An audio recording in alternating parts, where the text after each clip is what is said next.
Hello again, everybody. Welcome back to a new screencast lecture. Today we're going to talk about cell organelles. This is going to be part one. This is a pretty big lecture, so let's get started. Okay, let's start with some things that we know. We know that each cell in your body has a specific function. We know that cells contain smaller structures, and those smaller structures perform different functions, and those little structures are known as organelles. These organelles, they work together to allow a cell to perform its function. Plant cells and animal cells have some differences. There's similarities, but plenty of differences too. Here's a quick overview of what a plant cell might look like. And here's a quick overview of kind of a generic animal cell. If you have the note-taking guide, you should get that out now. There is one on Google Slides available, so get that out, or use your science notebook. Let's start with the cell wall. The cell wall looks like this, kind of like a wall. The cell wall is found only in the plant, so if you're using the guided notes, check yes for plants and no for animal, for cell wall. The cell wall provides structure and support for the plant cell. And that's good to have because plants don't have skeletal systems. The cell membrane is found inside the cell wall if it's a plant cell. If it's an animal cell, it's found on the outermost edges of the animal cell. And the cell membrane, as I just said, is on the plant and the animal cell, so check yes for both plant and animal. Nutrients and wastes are going to be transported through the cell membrane.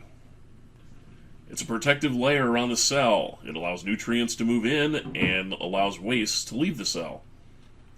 What would be something a cell would want to let in? Well, water, nutrients, and things that it would want to get rid of would be waste.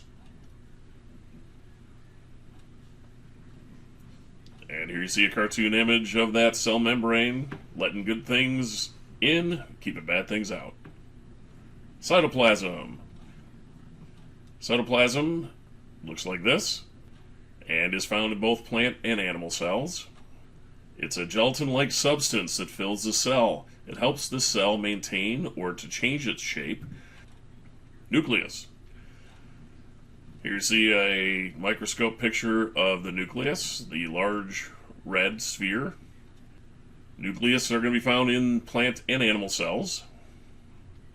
The nucleus is the leader. It's going to direct all of the cell's activities. It also contains hereditary material, things like chromosomes, DNA. Chloroplasts. Chloroplasts are pictured here, the green substance. It's found only in plants, which is why plants are green. Chloroplasts contain chlorophyll, and chlorophyll is super important. Chlorophyll allows photosynthesis. When you have water, sunlight, carbon dioxide, the plant can take those raw materials and produce glucose, and as a waste product, nicely enough, is oxygen. I'm a big fan of oxygen. Here you see the chlorophyll taken in the sun. Mitochondria, my favorite organelle, mitochondria. Mighty mitochondria. Found in the plant and the animal cell. Uses food to release energy for use by the cell. Think mighty mitochondria to get energy, in this case ATP. Here you can see mitochondria getting strong, making power, making energy. Ribosomes. Let's take a look at ribosomes. And ribosomes can be found in plant and animal cells. Proteins are needed to build cell parts and for chemical reactions. And the good thing we have ribosomes because they construct proteins for use by the cell. Here you see ribosomes synthesizing proteins. Endoplasmic reticulum. Well, endoplasmic reticulum is pictured here. And you can find endoplasmic reticulum in plant and animal cells. A purpose of the ER is to transport materials around the cell. You'll see there is a smooth ER and a rough ER. The rough ER has ribosomes attached. versus other ribosomes that are called free ribosomes. The rough ER is rough with ribosomes. This helps with the protein assembly inside the cell. The smooth ER has no ribosomes. Next is Golgi Bodies. Let's take a look at Golgi Bodies. Found in the plant and animal cell. Sometimes it's called the Golgi apparatus. The Golgi Bodies will sort and package proteins and other substances. In this picture you can see that happening here, where proteins are being packaged in a vesicle. And here you can see a closer look at the proteins being packaged and shipped in these vesicles. Here you can see it in action, the Golgi apparatus packaging proteins, getting ready to ship them out.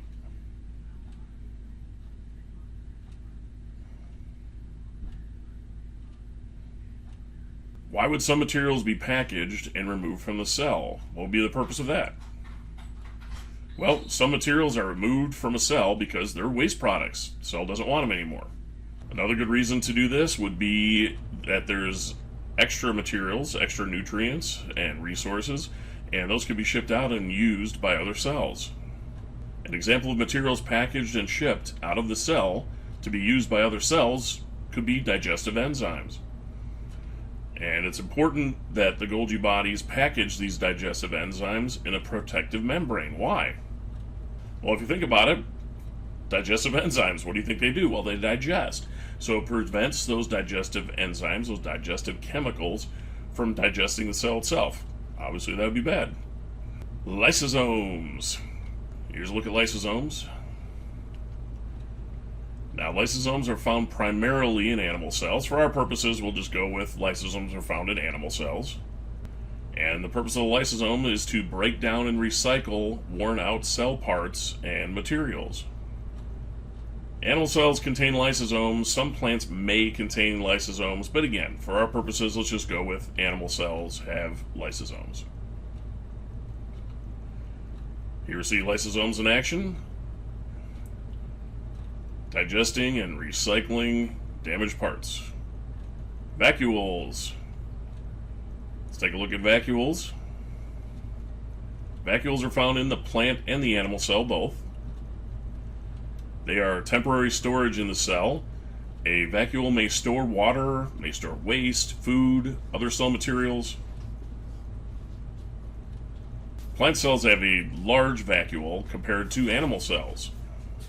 And the vacuole in a plant cell often is going to hold water. Here you see the plant cell, and I'm sure you've seen this with other plants in real life. Like if you forget to water your house plant for a while, it starts to wilt. Well, the turgid cell is going to be filled with water, and it's going to swell up and stand up straight like a very healthy plant, versus the vacuole, when it loses its water, it's not going to be able to support and hold up the plant cell nearly as well, and the plant will start to wilt. Here you see that in action. And one more graphic picturation of that. Well, that's all for part 1. We'll continue on with part 2 and part 3 in a future episode. Wanted to keep it relatively short, otherwise it gets pretty long. See ya!